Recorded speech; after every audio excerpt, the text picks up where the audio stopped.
자, 이번엔 세 가지 축으로 시장을 들여다보는 마켓라인과 시간입니다. 도말씀의 손인준 흥국증권연구원과 함께합니다. 안녕하십니까? 안녕하세요.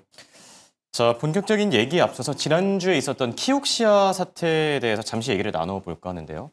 사실 의견들이 좀 갈리는 것 같긴 합니다. 키옥시아가 빠져서 반도체주들이 밀려났다는 얘기를 두고 키옥시아가 그렇게 비중 있는 기업이냐.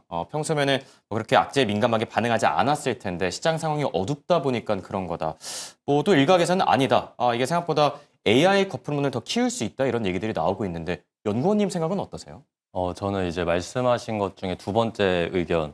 그러니까 키옥시아가 그렇게 중요한 실적이 아니었는데 네. 지금 시장 심리가 좀 취약하다 보니까 영향을 준 그런 영향이었다고 좀 생각을 하고요. 네. 우선 이제 키옥시아가 왜 실적 쇼크가 났는지를 좀 살펴보면 사실 지금 낸드 시장의 핵심은 이제 데이터 센터에 들어가는 ESSD의 네. 수요가 강하기 때문인 거죠. 근데 키옥시아 같은 경우에는 이제 모바일 제품군의 매출 비중이 상당히 좀 높은 편이고요. 게다가 최근에 들리는 이야기로는 네. 본격적인 낸드 가격 급등이 나타나기 전에 애플과 이 장기 공급 계약을 맺었다라는 좀 기업 고유의 좀 악재도 있긴 했습니다. 네. 그래서 특히 또 3분기가 이 스마트폰 성수기이기 때문에 더더욱 이 키옥시아가 전반적으로 시장 예상치만큼의 실적을 내지 못하는 데 영향을 줬다고 생각을 하고요. 그러다 보니 이제 이 키옥시아의 전반적인 실적 부진이 AI 투자가 부진하다라고 연결되는 것과는 네. 다르다라고 보고 있고요. 지금 이제 시장이 좀 부진한 것 중에 가장 큰 이유 중에 하나는 일단은 차익 실현적인 성격이 좀 강하다고 생각을 합니다. 그리고 그 다음이 이제 오픈 AI나 이 엔트로피카 같은 프론티어 그렇죠. 모델 개발 업체들이 자금 조달을 꾸준히 할 수 있느냐에 대한 시장 우려인 것 같은데 이 지금 빅테크 업체들의 투자 의지는 굉장히 강력한 상황이고요. 최근에 실적 발표회에서도 데이터 센터가 부족해서 매출 성장이 덜 나오고 있다라는 의견을 공유하고 있는 그렇죠. 것인 만큼 내년에도 전체적인 AI 캐펙스나 반도체 구매 의지는 굉장히 강하다고 생각을 하고 그렇기 때문에 최근에 뭐 버블 논란은 좀 과하다 그렇게 좀 생각을 하고 있습니다. 네. 자, 거품론과 관련해서는 거품이 지금 당장 터질 단계는 아니다 이렇게 생각을 하고 계신 것 같아요. 자, 그럼 이제 오늘 준비된 키워드들 하나씩 체크해 볼게요. 먼저 첫 번째 키워드 보여주시죠. 첫 번째 키워드는 결핍의 시대입니다. 왠지 그 상실의 시대라는 소설책이 생각나는 것 같은데 결핍의 시대라는 키워드가 갖는 의미는 뭐가 있을까요?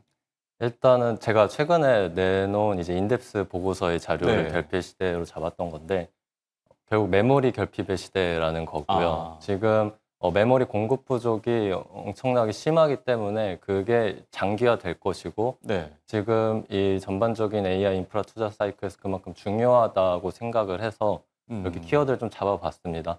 특히 이제 최근에 PC나 스마트폰 같은 세트 업체들은 메모리를 구하지 못해서 제품 생산을 하지 못하게 되는 걸 우려할 정도로 공급이 많이 부족한 상황이고요. 네.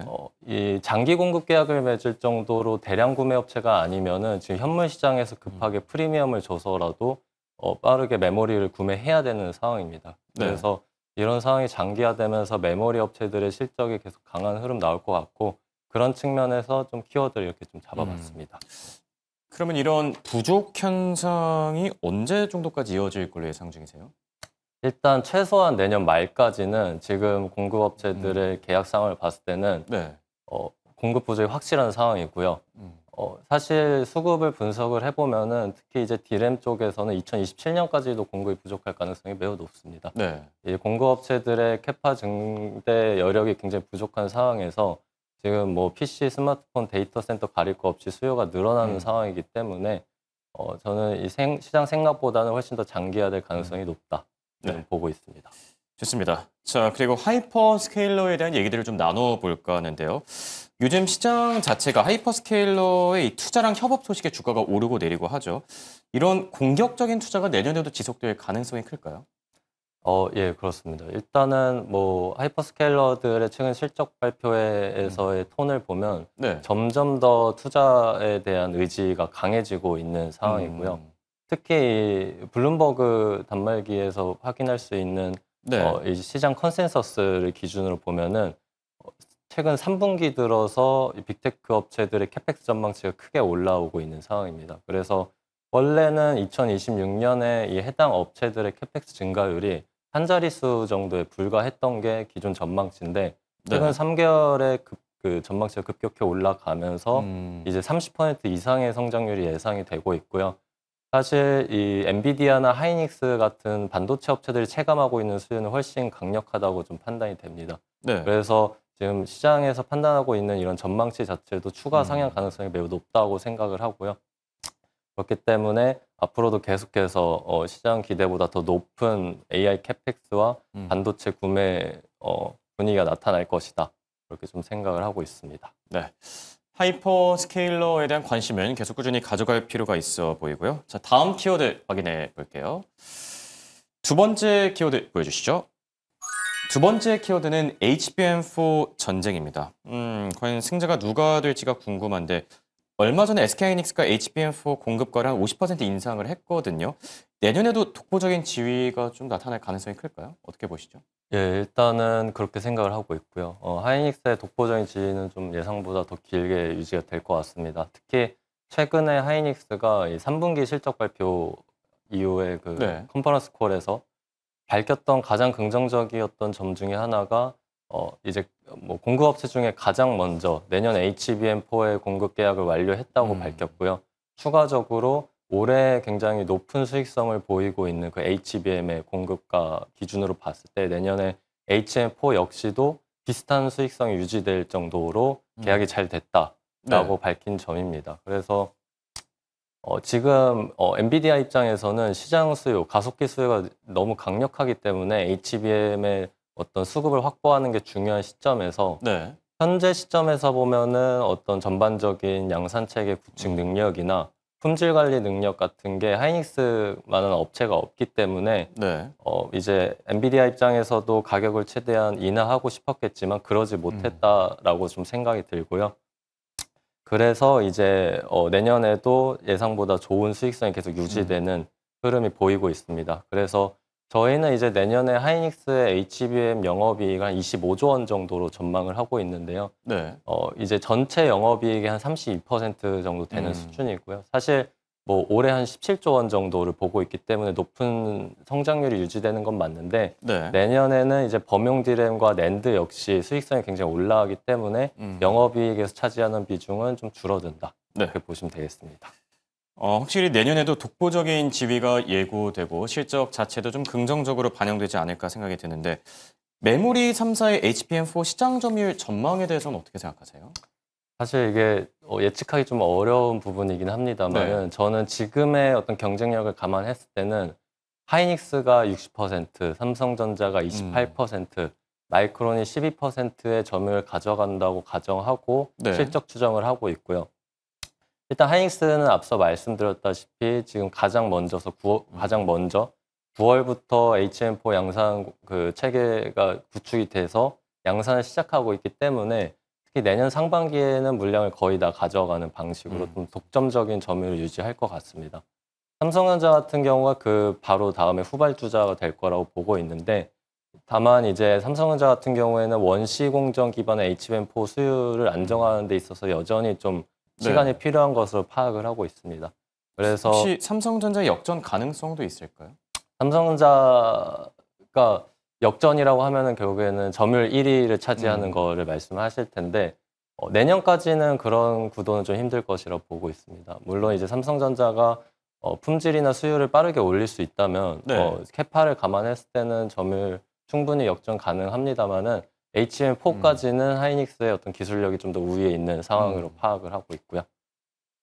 그 외에는 이제 마이크론이 제일 좀 어려움을 겪고 있는 것을 파악을 하고 있습니다. 이 베이스 다이에 혼자 파운드리에 맡기지 않고 자체 생산을 유지하면서 스피드 특성에 대응하는 것에 가장 좀 어려움을 겪고 있다 보니까 삼성전자가 그 부분에서 마이크론이 점유율이 추가 하락 가능성이 있다고 하면 그 부분에서 좀 더 회복 여지가 있지 않을까 이렇게 보고 있습니다. 네. 그렇다면 이 시점에서 한번 여쭤봐야 되겠죠. 투자자들이 자주 하는 질문이기도 하고 또 사실 연구원님도 자주 들으셨을 것 같긴 한데 삼성전자 대 SK 하이닉스 반도체 대형주의 탑픽은 어디로 꼽으실까요? 저는 하이닉스로 유지를 네. 하고 있습니다. 앞에서 얘기하신 걸 들어보니까 좀 그쪽인 것 예, 같긴 예, 하더라고요. 맞습니다. 왜 그러실까요? 이제 앞서 말씀드렸던 HBM 경쟁력이 유효하고요. 네. 그리고 이제 삼성전자도 물론 상승률은 매우 높다고 생각을 하고 있습니다. 매수매력도 매우 높은 업체인데, 이제 아직은 하이닉스 대비해서 HBM의 어떤 양산성이나 그런 게 따라오는데 시간이 좀 걸리는 상황 속에서 범용 디램, 낸드의 어떤 큰 캐파를 이용해서 실적 성장은 좀 내년에 크게 기대할 만은 합니다만은 하이닉스 역시 이제 범용 디램의 원시 공정을 가장 선제적으로 적용을 하면서 오히려 이제 공급 증가율은 하이닉스 쪽에서 범용 디램에서도 마찬가지로 더 클 것으로 보고 있습니다. 그래서 네. 이제 내년에 영업이익이 저희는 이제 삼성전자 같은 경우 85조, 하이닉스 같은 경우 78조 원으로 전망을 하고 있는데요. 둘의 시총 격차를 생각했을 때는 하이닉스가 좀 더 그 격차를 줄여나가는 방향으로 이 상승장은 유지되지 않을까 좀 전망을 하고 있습니다. 네. 반도체 탑픽으로 이제 삼성전자 대신 SK 하이닉스를 꼽아주셨습니다. 목표가는 또 82만 원. 그러니까 현재 수준 대비해서 거의 한 30-40% 높은 수준인데 네, 앞으로의 주가 상승 여력 기대가 되는 부분이고요. 자, 그리고 소부장주 안에서 주목할 만한 기업들도 혹시 있을까요? 이제 저는 계속해서 그 전공정 장비 업체들 선호를 네. 하고 있는데 그중에서도 이제 제가 최근에 디램과 낸드의 수급을 분석한 자료를 발간을 했는데 둘 다 공급 부족인 건 맞습니다만 디램의 공급 부족이 훨씬 심각하다는 게 자료의 핵심이고요. 네. 그렇기 때문에 디램 쪽에 노출도가 있는 장비 업체들을 좀 더 선호하는 의견을 계속 유지하고 있습니다. 그 업체들이 이제 VM, 이오테크닉스, 테스 이렇게 세 개의 업체인 거고요. VM이 지금 시점에서 보면 가장 상승 여력이 높은 업체로 보고 있는데 VM 같은 경우에는 이제 하이닉스의 디램 쪽에 식각 장비를 납품하는 업체로서 이 하이닉스가 장비 국산화율을 늘리는 과정에서 점유율 역시 늘어나고 있고요. 내년에 하이닉스의 디램 캐펙스가 굉장히 큰 성장률을 보일 것으로 보고 있기 때문에 실적이 굉장히 강한 흐름 보이게 될 것이라고 예상을 하고 있습니다. 두 번째로 이오테크닉스는 이제 레이저 기반 어닐링, 커팅 같은 장비들을 삼성전자 쪽에 잘 납품을 하고 있고요. 그 외에 이제 추가적인 메모리 고객사 확보도 가능한 상황이어서 역시 실적 흐름 굉장히 좋을 것으로 보고 있습니다. 테스 같은 경우는 이제 증착 장비 업체로서 매출액의 한 60%가 디램에서 나오고 있어서 마찬가지로 내년에 어떤 삼성전자 하이닉스의 투자 증가 수혜를 받을 것 같은데 다른 증착 장비 업체 피어그룹 대비해서 밸류에이션도 굉장히 싼 상황이기 때문에 역시 매수 매력도 매우 높다 그렇게 좀 생각을 하고 있습니다. 네. 자, 이번 주에 이제 큰 게 다가옵니다. 엔비디아의 실적. 현재 시간 19일 발표 예정이죠. 사실 이번 실적에서 그런 얘기들이 많이 나와요. 뭐 매출, EPS, 가이던스 뭐 다 중요하다. 그런데 최근에 이제 AI 거품론과 함께 불거진 게 GPU 감가상각 문제거든요. 이 문제가 좀 도마 위에 오르지 않을까 싶은데 연구원님 생각은 어떠세요? 네, 뭐 마이클 버리 같은 이제 하락을 네. 외치는 분들이 그런 얘기를 최근에 하면서 분명 일리가 있다고 생각합니다만은 이건 기술적인 변화의 흐름을 좀 간과한 지적이라고 지금 생각을 하고 네. 있습니다. 지금 이제 AI 인프라 수요의 핵심은 학습에서 추론으로 넘어가고 있다는 거고요. 네. 실제로 과거에 학습이 주로 AI 인프라에서 쓰였던 시기에는 GPU가 훨씬 많은 전력과 열 부하를 받으면서 활용이 됐었고 그러다 보니까 내용 연수도 짧고 최신 칩을 사용하는 게 중요해서 이 칩 출시 주기에 맞춰서 빠르게 교체되는 게 일반적이었던 것이 맞는데요. 지금은 전반적으로 AI 수요가 다변화되다 보니까 다양한 곳에서 추론이 활용되고 있고 구형 칩 역시 매우 높은 가동률을 보이고 있는 것으로 확인이 되고 있습니다. 이거는 네. 이제 클라우드 업체들의 가동률을 통해서 확인이 가능한데 그러다 보니 이 구형 칩의 가치 하락 역시 나타나지 않고 있는 상황이고요. 이게 최근에 업체들이 내용 연수를 더 길게 잡아서 연평균 감가상각비를 줄이는 것에 충분한 근거가 된다고 판단을 네. 합니다. 그래서 이것이 이제 AI 버블의 어떤 근거로서 활용되기에는 근거가 빈약하다라고 생각을 네. 하고 있고요. 역시 엔비디아 실적 발표 이후에 좀 더 전반적인 AI 센티먼트가 좋아지면서 주가 상승 흐름 역시 다시 나타나지 않을까 좀 보고 있습니다. 저도 개인적으로 그랬으면 좋겠네요. 자, 지금까지 도 말씀에 흥국증권의 손인준 연구원과 함께했습니다. 네, 고맙습니다. 감사합니다.